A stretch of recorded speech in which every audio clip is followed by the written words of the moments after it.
सीमा 2 दिन पहले ही मायके आई थी। आज वह अपनी सहेली से मिलने आई थी।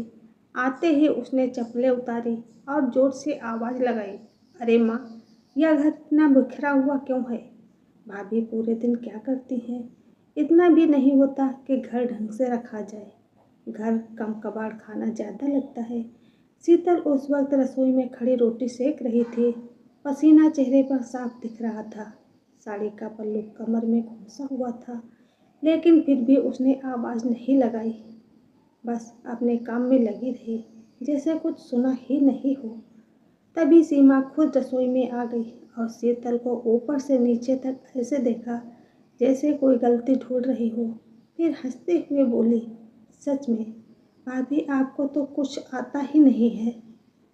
मेरे ससुराल में होती ना तो एक दिन भी टिक नहीं पाती। वहाँ तो मेरे ससुराल 1 मिनट में निकाल कर बाहर करते। यहाँ तो माँ बहुत भोली है, सह रही है आपको। शीतल ने धीरे से बस इतना कहा, दीदी आप बैठ जाइए, मैं चाय बना देती हूँ, थक गई होंगी आप। तो सीमा तुरंत पलट कर बोली, रहने दीजिए, आपकी बनाई चीज़ें खाने पीने की आदत नहीं है मुझे। आपकी तो वो पानी वाली चाय ही होगी। और वैसे भी आपके हाथ की चाय पीकर बीमार पड़ गई तो माँ का तो पहले ही बीपी हाई रहता है। और फिर बाहर जाकर अपनी माँ के पास बैठ गई और वहीं से शुरू हो गया दोनों का मिलन, दोनों का मिलकर ताने मारना। देखो माँ, अपनी बहू को न सलीका है न काम करने का तरीका। घर में झाड़ू तक नहीं लगा, बिस्तर बिखरे पड़े हैं और खाना पूछो मत। भाई को फंसा लिया इसने। और जमुना देवी भी जैसे इंतजार में ही बैठी थी। बोली, हाँ बेटी, मैंने तो पहले ही कहा था ये लड़के हमारे घर के लायक नहीं है। ना शक्ल है, ना अक्ल है, ना काम। लेकिन बेटे ने तो जिद कर ली थी, तो क्या करते, अब भुगत रहे हैं। शर्मा जी की बहू को तो देखो कितनी होशियार है। और एक यह है, यह तो पैर की जूती भी नहीं है उसकी। शीतल सब सुन रही थी। रसोई में हाँ शब्द जैसे सीधे दिल में लग रहा था। तवा गर्म था और उससे ज़्यादा कलेजा जल रहा था उसका।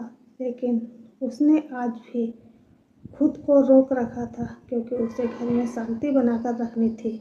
तभी सीमा फिर जोर से चिल्लाई, और माँ, आप इसकी ज़्यादा तरफदारी मत किया करो, वरना यह सिर पर चढ़ जाएगी। आज चुप है, कल जवाब देगी। और यह सुनकर शीतल के हाथ एक पल के लिए रुक गए। तवे पर रोटी जलने लगी, धुआं उठने लगा, लेकिन उसने फिर भी खुद को संभाल लिया।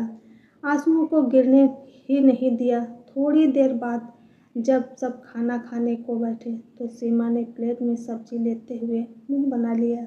छी, यह क्या बनाया है भाभी?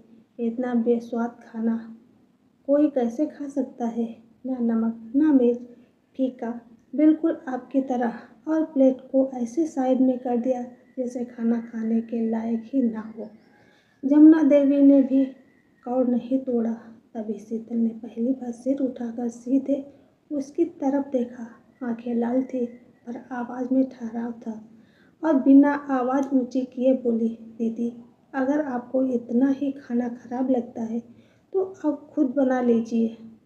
मायके 2 दिन के लिए आई हो तो मेहमान हो, मेहमान बनकर रहो, मालकिन बनकर नहीं। हर बार आकर सिर्फ कमी निकालना आसान होता है, करके दिखाना मुश्किल।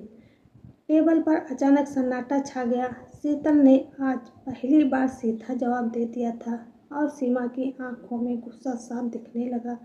लेकिन इस बार शीतल की आंखों में डर नहीं था। वो पहली बार सीधे आंखों में देख रही थी, जैसे उसने मन ही मन कुछ तय कर लिया हो। अब यह रोज रोज का किस्सा ऐसे नहीं चलेगा। सीमा ने जैसे ही शीतल की बात सुनी, उसका चेहरा एकदम सख्त हो गया और उसने प्लेट जोर से टेबल पर रख दी। क्या कहा तुमने? अभी अभी अपने से बड़े से ऐसे बात करती हो? तुम्हारी हिम्मत कैसे हुई मुझे जवाब देने की? 2 कौड़ी की औकात नहीं है और जुबान देखो। और यमुना देवी तुरंत बीच में बोल पड़ी, देख लिया असली रंग?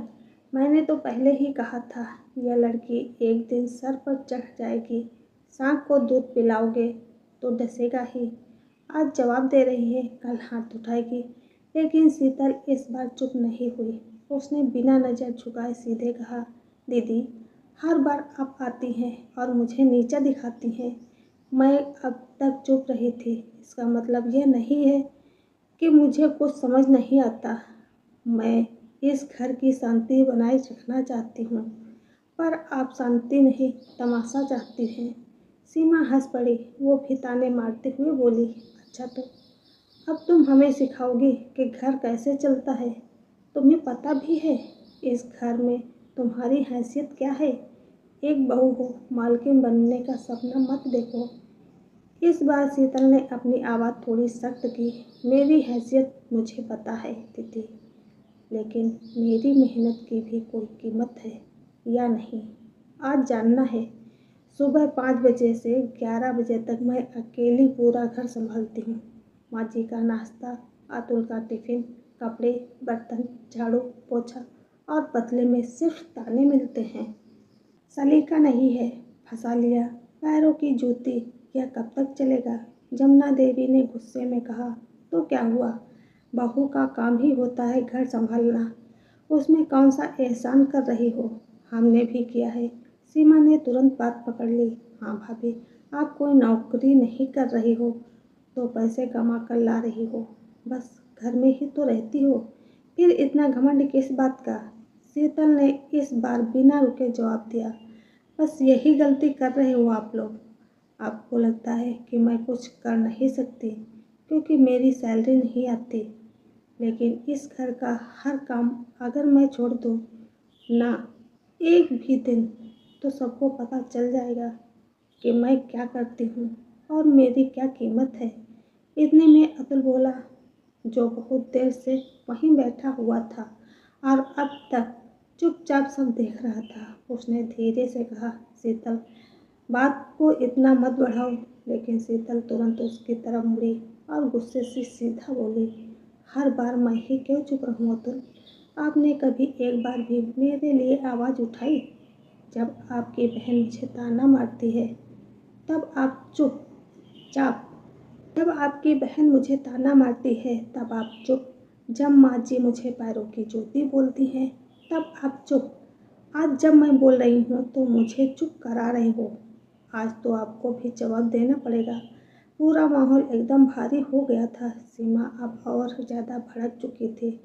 उसने माँ से कहा, देख रही हो ना माँ, अगर इसे अभी नहीं रोका तो यह कल हमें ही घर से निकाल देगी।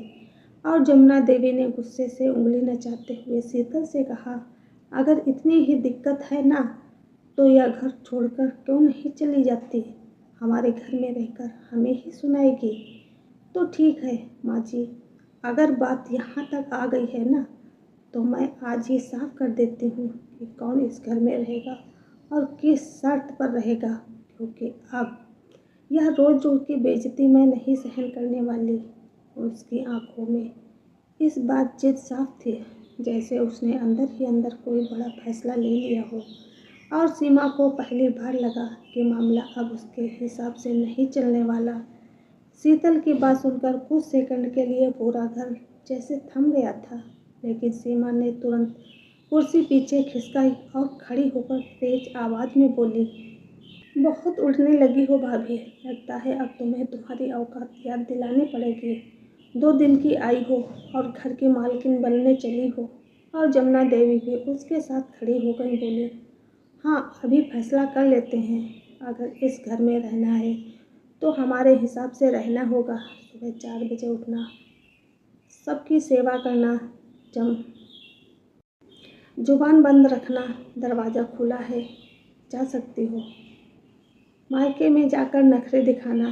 शीतल ने भी इस बार पीछे हटने की जगह एक कदम और आगे बढ़ाया। सीधा बोली, ठीक है तो आज साफ बात कर लेते हैं। मैं भी देखना चाहती हूँ इस घर में मेरी जगह क्या है, क्योंकि अब तक तो मैं सिर्फ काम करने वाली बाई बनी रही, बिना सैलरी, बिना छुट्टी, बिना इज्जत। लेकिन आज हिसाब बराबर होगा। यह सुनकर दोनों कुछ पल के लिए चुप हो गई। सीमा ने फिर से ताना मारा, अच्छा तो अब हिसाब किताब भी होगा। पहले खुद तो देखो तुम लाई ही क्या थी। इस घर में जो इतना बोल रही हो, कुछ सस्ते बर्तन, पुरानी साड़ियाँ हमारे स्टेट से तो मैच ही नहीं करती हो तुम। तभी शीतल ने तुरंत जवाब दिया, मैं क्या लाई थी यह छोड़िए, मैं रोज़ क्या देती हूँ वह देखिए। सुबह से रात तक इस घर का हर काम बिना रुके करती हूँ। किसी ने कभी पूछा कि मैं थकती हूँ या नहीं, बीमार हूँ या नहीं, और बदले में सिर्फ ताने मिलते हैं। जमुना देवी ने हाथ उठाकर कहा, बस बहुत हो गया यह नाटक। अगर इतना ही दुख है तो निकल जाओ यहाँ से। हमारे बेटे की जिंदगी खराब मत करो। कुलच्छनी कहेगी, जिस दिन से आई हो मनहूसियत फैला के रखी है। सास के मुंह से इतना सुनते ही शीतल ने अतुल की तरफ देखा। उसकी आंखों में बस एक सवाल था, क्या आप भी यही चाहते हैं अतुल? आपकी माँ मुझे घर से बाहर निकाल रही है, आप चुप हैं। अतुल एक पल के लिए चुप रहा। उसने नजरें चुरा ली और धीरे से बोला, शीतल बात को इतना मत बढ़ाओ, तुम सॉरी बोल दो, बस सब ठीक हो जाएगा। लेकिन शीतल ने तुरंत बात को काट दिया, नहीं अतुल, अब और नहीं, सब ठीक हो जाएगा। यह सुनते सुनते 2 साल हो गए। आज आपको बोलना पड़ेगा अतुल, आप मेरे साथ हैं या नहीं, क्योंकि हर बार चुप रहकर आपने इनकी हिम्मत और बढ़ाई है। शीतल की आवाज़ में कंपन नहीं था, सिर्फ फैसला था। सीमा बीच में कूद पड़ी, देखा माँ, मैंने तो कहा था ना, यह लड़की घर तोड़कर ही मानेगी। यह तो पहले से ही प्लान कर कर आई है। इसके मायके वालों ने सिखा पढ़ाकर भेजा है इसे। जमुना देवी ने भी उसी लहजे में कहा, हमारे घर में रहकर हमें ही चुनौती दे रही हो। 2 कौड़ी की लड़की हमने पाला खिलाया पहनाया और आज आंखें दिखा रही है। कुल का नाश करेगी यह। शीतल ने इस बार बिना गुस्सा दिखाए बिल्कुल साफ आवाज में कहा, मैं किसी के कुल का नाश नहीं करने आई हूँ माँ जी, लेकिन खुद को हर दिन अपमानित भी नहीं होने दूंगी। अगर इस घर में मुझे इज्जत नहीं मिल सकती तो मैं यहाँ एक दिन भी नहीं रुकूंगी, और यह फैसला लेने में मैं हिचकिचाऊंगी भी नहीं, क्योंकि सहना भी एक हद तक ठीक है, उसके बाद तो वो कायरता बन जाती है। इतना कहकर वो चुप हो गई, लेकिन उसकी खामोशी ही सब पर भारी थी, क्योंकि इस बार वह रो नहीं रही थी, न ही समझौता कर रही थी, बस सीधा खड़ी थी, जैसे अब जो होगा साफ होगा। अगला कदम भी जो होगा वह पूरे घर की दिशा बदल देगा।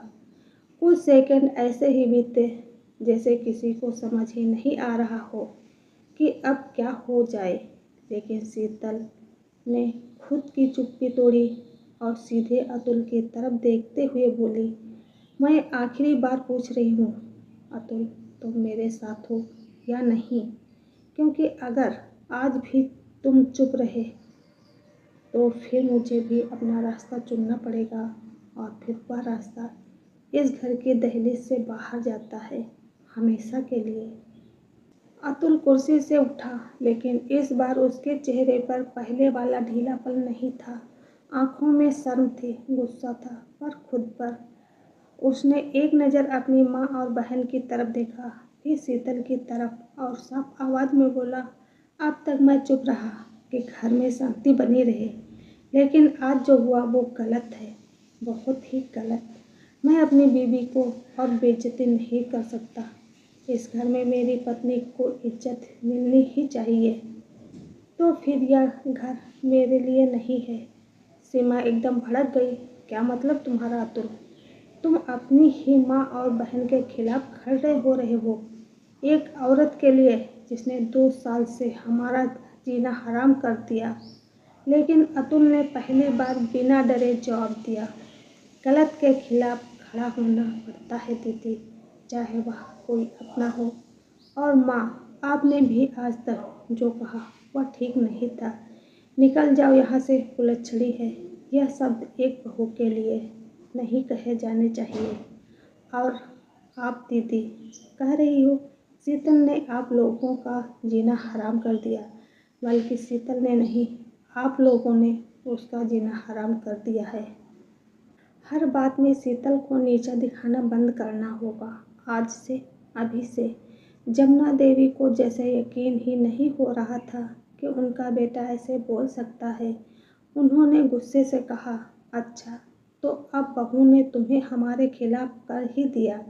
लेकिन अतुल ने शांत रहते हुए कहा, नहीं माँ, आज पहली बार मैंने खुद देखा और समझा कि शीतल हर दिन क्या समझती है। और यह अब नहीं चलेगा। शीतल वहीं खड़ी सब सुन रही थी। उसकी आंखों में आंसू थे, लेकिन इस बार वह कमजोरी के नहीं। कुछ देर तक कोई कुछ नहीं बोला। शीतल ने साफ शब्दों में कहा, क्योंकि हर बार बोलने से पहले मुझे ही गलत ठहराया जाता था, लेकिन अब नहीं। अब इस घर में रहूंगी तो इज्जत के साथ रहूंगी, और अगर फिर भी मुझे नीचा दिखाया गया ना, तो मैं बिना एक शब्द बोले चली जाऊंगी और फिर कभी वापस नहीं आऊंगी। शीतल की बात खत्म होते ही वह चुपचाप कमरे में चली गई और अलमारी खोलकर अपना बैग निकाल लिया। उसने बिना रोए अपने कपड़े रखना शुरू कर दिए। इस बार उसके हाथ कांप नहीं रहे थे, क्योंकि वह डरकर नहीं, फैसला लेकर खड़ी थी। बाहर हाल में पहली बार सन्नाटा था। सीमा को लगा था कि हर बार की तरह शीतल रोएगी, समझौता करेगी और चुप हो जाएगी, लेकिन आज वह सच में जाने की तैयारी कर रही थी। अतुल ने भी साफ कह दिया, अगर शीतल इस घर से गई तो मैं भी उसके साथ जाऊंगा। यह सुनते ही जमुना देवी के चेहरे का रंग उड़ गया। उन्हें पहली बार एहसास हुआ कि जिस बहू को वह रोज अपमानित करती थी, उसके जाने से सिर्फ एक लड़की ही नहीं जाएगी, उनका बेटा और घर की शांति भी चली जाएगी। उधर सीमा भी चुप हो गई, क्योंकि उसे समझ आ गया था कि ताने मारना आसान था, लेकिन उसके शब्दों से बात घर टूटने तक पहुंचा दी थी। पहली बार माँ बेटी को अपनी बातों का वजन महसूस हुआ था, और पहली बार उन्हें डर लग रहा था कि कहीं अपनी ही जिद में वे सब कुछ न खो दें। फिर जमुना देवी ने नजरें नीची कर ली और धीमी आवाज में कहा, ठीक है, अगर तुम्हें इतना बुरा लगता है तो पहले क्यों नहीं बोली। और सीमा भी अब चुप हो गई थी, क्योंकि उसे समझ आ गया था कि आज तो बात हाथ से निकल चुकी है। उस दिन के बाद घर का माहौल बदल गया, क्योंकि पहली बार शीतल ने सहना बंद कर दिया था और एक ही दिन में सबको उनकी औकात दिखा दी थी। फैसला साफ था, या तो इज्जत के साथ रहना है या फिर अलग रास्ता चुनना है। और इस बार शीतल ने अपने लिए रास्ता खुद तय कर लिया था। तो ये थी आज की कहानी। आपको यह कहानी कैसी लगी, कमेंट करके ज़रूर बताएं। राधे राधे।